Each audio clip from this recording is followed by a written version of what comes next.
Now I'm here with Lakers rookie Dalton Knecht. Dalton, what's going on today, man? Not much, just chilling. How about yourself? I'm doing good, man. I appreciate you joining me. So Snoop Dogg called you WESTSIDE Knecht. Do you approve of this new nickname? I approve it. Connect 4 was cool, but I think WESTSIDE Knecht is better. But you can't lose Connect 4. You chose the number 4. Like clearly that's part of the game plan. I know I might have to do a debate on Instagram or Twitter or something like that to see what the fans like. You must be a fan of dad jokes then to choose Connect 4, right? Or is that whose call was that? That was me and my dad's favorite game growing up. So. Connect 4. You were number 3 though most of the time. 3 was my number. Right? Yeah. Oh, well, as we saw in your 35-point game, though, clearly for you are Connect 3 in different ways as well. Of course, AD has that number. What for you in that 35-point game? You score the final 20 points for the Lakers. I think it reminded me of your Tennessee season. Earlier in the career, you had some up and down games, and then things clicked for you at North Carolina. What happens when you get off to some of those sluggish starts, and then suddenly the ball just starts going through the net? What worked for you in that game? To be honest, it was just like I got into the zone. I just felt like my shots were was getting really good looks at the beginning, and they were just falling, and my teammates kept giving me the ball, so I just kept shooting. Like I said in my post game, I was just out there hooping, and I didn't care who was guarding me, just going out there and hooping at the end of the day. So it's not like you feel like you're getting adjusted. It's not like something clicks for you. It's just getting in the zone. That's it. Yeah. All I need is like 2 makes, and I feel like I'm in the zone every time. Something about it. I see. So has it been like that for you throughout your life? Like, because you've had different stops throughout your career. You were kind of a late bloomer in high school. You had a late growth spurt. You go to junior college for your freshman and sophomore year. You're in Northern Colorado for your junior and senior year. And there it's like you averaged 8.9 points per game as a junior and then 20.2 points per game as a senior before transferring to Tennessee. So like with you, like it's not like the first time that you've experienced kind of this sudden leap.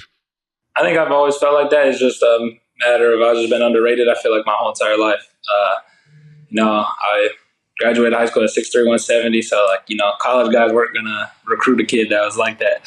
So I spent some time at junior college, grew 3 more inches and gained about 25 pounds in 2 years. So then, I went to Northern Colorado, went there, got a little rough season, injuries and stuff like that. Then my senior year found my groove, and then obviously we saw what happened at Tennessee. So that it was just a blessing to have my type of journey. You said you were 6'3", 170 when you graduated high school? Yeah. And what are you now? 6'6", 215. Okay, so with you in high school, were you playing more point, or were you like kind of like a undersized 2 guard at the time? Yeah, I was like a combo. I was a point guard most of the time, and then occasionally I go to the undersized shooting guard. Now, I feel like with you, if somebody's watching your game today, they're like, oh, Dalton is like all scorer. Like he's shoot. He's not much of a playmaker, but you can run a little bit of pick and roll. We saw that at Tennessee. You can pass the ball when necessary. How would you describe kind of like how you balance between approaching scoring versus playmaking? Because like my sense is that your head coach, JJ Redick, has empowered you to like look for your shot, and the passing is more secondary at this point. Yeah, for sure. I think, obviously when I come off of like an action or something, obviously it's shoot or go get a bucket or do that type of thing. And then if I don't have a good look at it, it's just use my playmaking skill to go find one of my teammates and help them get an opportunity to go score. Now, the Lakers, they're running a lot of ghost screens and inverted screens involving LeBron and AD. What's your comfort level in those types of actions as opposed to some of the off-ball actions that we've seen you used? Yeah, we did a lot of ghosts at Northern Colorado, so I feel real comfortable doing that thing. And me and JJ talked about that throughout the summer, was some ghosting screens with obviously LeBron as the main guy to do that. So, I feel real comfortable in the offense, and it's kind of like a free flow type offense. So it's really good that you have the freedom to go do whatever you want. Do you feel like it's an advantage for you to have, one of the greatest shooters ever as your head coach when it comes to installing all these different layers and these types of actions for you? Like early on in your career, like you're doing a lot. It's not just you're spotting up in the corner as a young player. Is that in part for like JJ Redick, like helping install those actions specifically for you? Yeah, it's real good that like you said, JJ is the head coach. He's a shooter, one of the best shooters in NBA history. So having him out there as my coach, he knows and understands as a shooter where I'm seeing the floor and stuff like that. But also, I watched him at all the time in college with Coach Barnes at Tennessee and stuff. So it's good just instead of asking a text through giving him a text or something. Now it's in person. Like, hey, after practice, I'll ask him a question. He's always super helpful and stuff like that. So it's really good that JJ sees the floor how I see it. Well, what's an example of something you asked him and he gave you some helpful advice?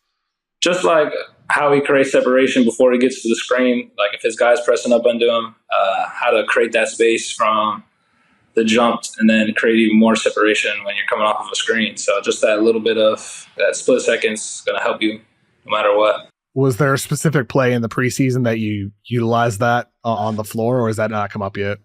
I would say almost every time I come off of a screen, off-ball screen is when it comes, like just that, or especially at top of the key when I'm getting a screen from like our bigs and they try to top block the screen, and I'll just get over it or just go under. Do you expect to have, I mean, obviously, like you're sharing the court with LeBron James and Anthony Davis and like a lot of proven veteran players, they're going to have the ball in their hands a ton. But with Tennessee, I thought it was interesting how over the course of the season, it felt like Coach Barnes and the Volunteers empowered you more and more and more to just be the guy running the show, running pick and roll. With the Lakers, you have that in your bag. You have the ability to hit pull-ups. You have the ability to run pick and roll. How are you balancing kind of the growth behind the scenes, improving as a ball handler versus what your role is on the court right now with a lot of off-ball actions, a lot of screening right now with what you're doing actually for the Lakers team versus the behind-the-scenes development? Yeah, I think it's kind of easy because, you get to play with LeBron and AD. Those guys are going to create tons of easy looks for me throughout the whole entire season and stuff. But Tennessee, we did a lot of off-ball stuff, especially when I first got there. It was a lot of off-ball movement. So it's kind of just kind of like a refreshment of learning the off-ball game and finding those type of looks and finding those windows for Braun and AD to find me out there. What has been your favorite part about living in LA so far? Favorite part? I'd say the weather. The weather's always just super nice. So I'd say the weather. Can't say the traffic or probably the earthquakes. I don't like the earthquakes and stuff. Yeah, we've had a few of them in the last couple of months. They scare you? Oh, yeah. That first happened, I didn't know what was going on. I was scared.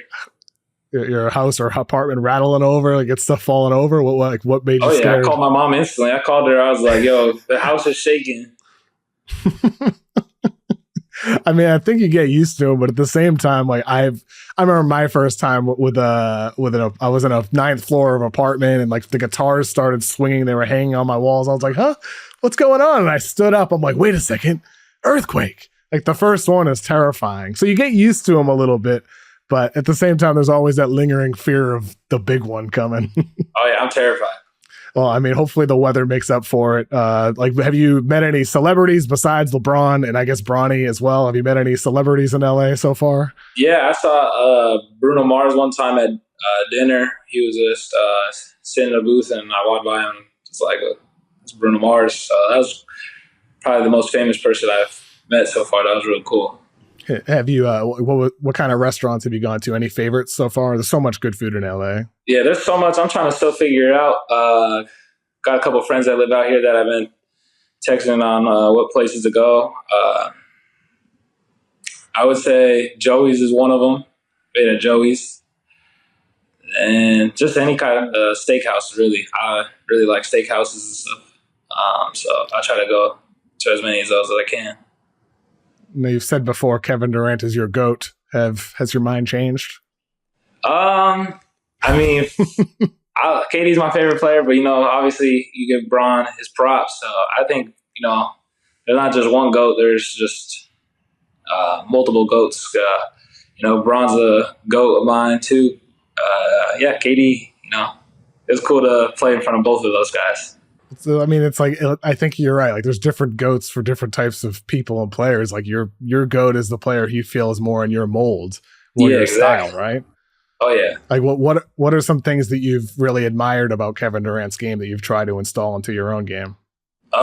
Just the pace and I guess pace into the games or coming like into actions and stuff like that, and then obviously his shooting ability to whatever, like no matter what, he's a threat anywhere when he steps out on that court, and I try to do that as well. And I actually texted KD a couple times and texted him some questions about just some things I had to ask, and he was super helpful. Texted me right away and was just like, "Yo, do this. I do this. Like, you see this defender, do that." Stuff like that. So he's just been super helpful, and it's real cool that, you know, the guy I looked up to as a basketball player is a fan of my game. So he's texting me and helping me grow my game. I mean, well, you said something that reminded me. I interviewed Victor Wembanyama earlier this year, and he said he loves KD's kind of pace in those off-ball actions. Like, he has those slight hesitations to throw the defender off. And that seems to be what you're alluding to. So I think, like, Kevin Durant, you're texting with him. You got JJ Redick as a head coach.